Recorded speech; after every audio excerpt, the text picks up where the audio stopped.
What's up guys, Everything Apple Pro here. Super excited today. It's a new hardware day. OnePlus just announced their OnePlus 5T and I've got it here today to do a quick unboxing and first hands-on impression. So this is the spiritual successor to the OnePlus 5, a phone that I really liked actually for its value, for what you get, the speed of it, the lack of animations that so many Android phones seem to have. So I expect this one to be an improvement over this one in many ways. Not to mention the biggest overhaul would be the display, a 6-inch organic LED display that's specifically built to work better in sunlight, as well as a ton of other improvements. I'm so excited actually. There's a lot that this phone has going for it, and let's go ahead and get in here. I'm so excited to just unbox this. All right, so let's get in here. We're actually going to take a little comparison after and take a look at how this display compares to a lot of the biggest competitors right now, but it seems like everybody is doing this massive display, thin bezel thing, so OnePlus needed to jump on that train, and so they did with this latest OnePlus 5T. All right, here it is. And there that goes, the OnePlus 5T. Oh my gosh, so excited. First time I've ever received a phone on launch day, and it's a very exciting feeling actually. And here's the inside of this phone. So we get some cases, of course. I really actually like OnePlus's offering. So it's like a ceramic slate. And then we've got a carbon fiber one, which is cool. I wish Apple made a stock carbon fiber or Kevlar case like the one I use personally.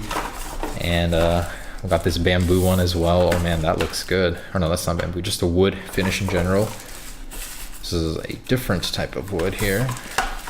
Super cool. Wow, they really unload on these cases with you. And what else we got here? Ooh, nice red silicon. That is popping. Okay, so some great cases over here. Let's get into the actual product. Okay. So it's got very similar packaging to the OnePlus 5 right now. Notice a little T right there. The OnePlus 3T was actually one of my favorite devices from them. It was so incredibly fast, and I expect this one to fully be as well. Now, of course, there's no new processor inside. It's got the Snapdragon 845 or 835. Latest offering right now from Android. 845 is the one that's coming eventually. Adreno 540 GPU and a bigger display to power. So we'll have to see how that does in the performance tests later on. But so let's go ahead and unbox it. I've really liked their packaging and everything. It's very Apple-esque coming from OnePlus. All right, and here's this. Wow, so it really is a pretty dang big display. Incredibly thin actually. The fascination with thin, I mean, it's great, but I hope that the battery life is all there. Wow. So all right, peel that off. Very similar design wise to the OnePlus 5. As you can see, it's just a little bit different here. Let me peel this off. We do now have a rear facing fingerprint sensor, which you can actually discern a little bit easier. You feel that a little bit better than on the Galaxies. So especially versus the Pixel, kind of right smack dab in the middle. All right, the camera does now protrude just a little bit more. It's very similar to Apple's protrusion on the Pluses instead of just this bevel going around. So they did rework that just a little bit.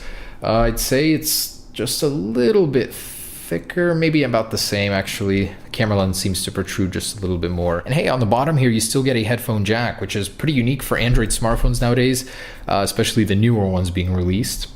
All right, but let's go ahead and power on and check out the display. 18:9 aspect ratio, 6.01 inches.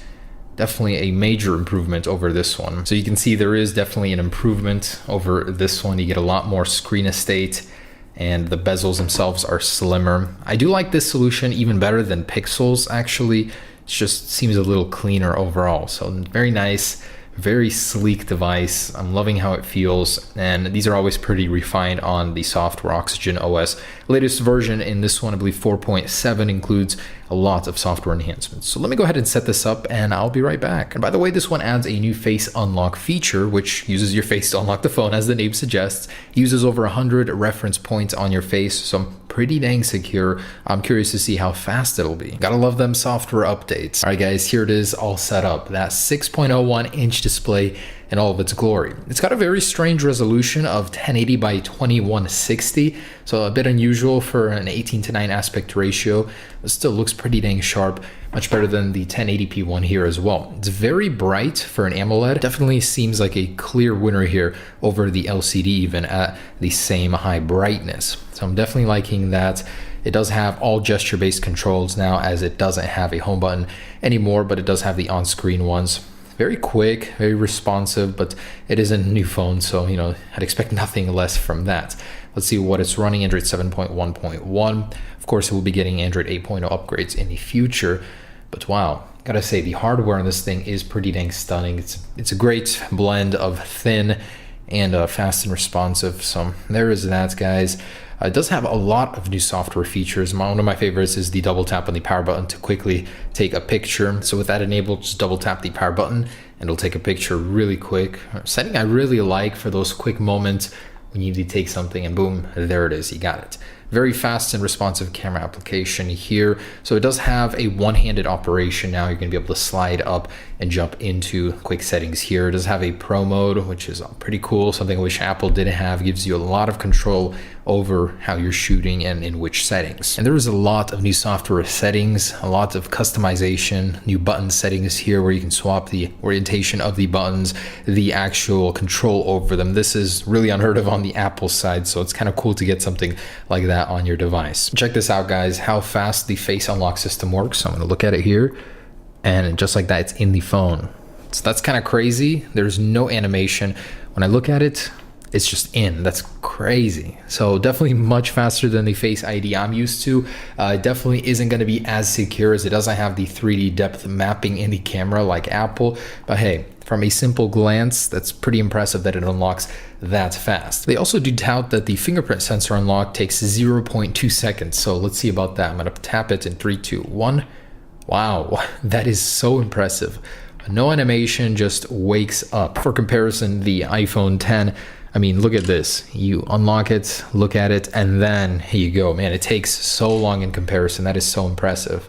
So definitely much faster there. Screens, look at that. I mean, the iPhone definitely is smaller, but does look more impressive for the size. Although this display definitely does compete more with the latest offerings from so many manufacturers. Definitely a huge improvement, and for $499, you get a lot of value here. You're getting ultra fast fingerprint and face unlock systems, gesture based, so massive organic LED display. Definitely like it's huge improvement.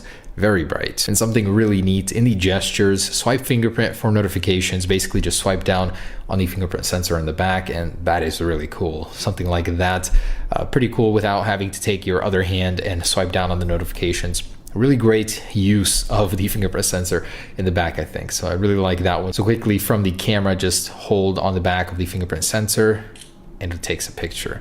Really neat. I love that gesture control there. And something I definitely think Apple should take inspiration from. This is such a good idea. So there are screen off gestures. The iPhone 10 already does have one. I mean, only tap to wake, but this takes it to the next level. It is so cool. First off, double tap to wake. You can actually control the music while the screen is off by drawing a little back or forwards arrow for the previous or next track. And then you can actually draw letters for certain gestures. So let's say an O will be for the flashlight. Just like this, we'll draw an O and boom, that is on. That is so neat. Wow. I wonder how much battery life that takes tracking that, but it is so impressive. So there is a lot of display optimization as well, and I'd expect nothing less from a company this customizable. So there are LED notifications. You can calibrate the display to what you want. DCI P3, adaptive, custom color even. Just gonna leave it on default here. If you really wanna do that, you do have the opportunity. There is a night mode, although it's not the night mode you might be thinking of. It's basically night shift, same as Apple here. And take note, Apple, we do need this. There is a dark theme system-wide, so you can go ahead and save battery life with that organic LED display by using this. I think that's definitely really nice. It changes all of your controls up there as well. So pretty much any of these system applications will be in a dark mode, which is what we need on the Apple iPhone side of things. It's very nice to see so much customization on an Android phone. So how does this thing look next to the competition? Here is the OnePlus 5 next to it. Huge evolution there. We got the Galaxy Note here. So it's a massive display, but at the same time, the bezels themselves, proportionally wise, I think actually they're pretty close here. OnePlus 5T definitely looks a lot sleeker than the last version. So versus the Galaxies, the essential smartphone. It's got a big chin on the bottom. Got the iPhone 10, of course, right next to it, and the Google Pixel 2. Can't show you because mine is dead, but it does have a pretty thick forehead and a chin, much bigger than the OnePlus 5Ts. And then I've got this guy here, the Xiaomi Mi Mix 2, massive chin on the bottom. So definitely a huge improvement overall, very fast. Can't wait to speed test it, benchmark it, even camera test it. There's a lot to be said here, but first impressions are good. It's very fast, $499 entry level point, 8 gigabytes of RAM, up to 8 gigabytes anyways, depending on your market. Really a impressive phone for the money. So can't wait to get into more of the deeper stuff with you guys, but there is my quick hands-on impressions of the OnePlus 5T, and they are very good. I'm loving this thing. I'll catch you guys soon in some more videos. Peace.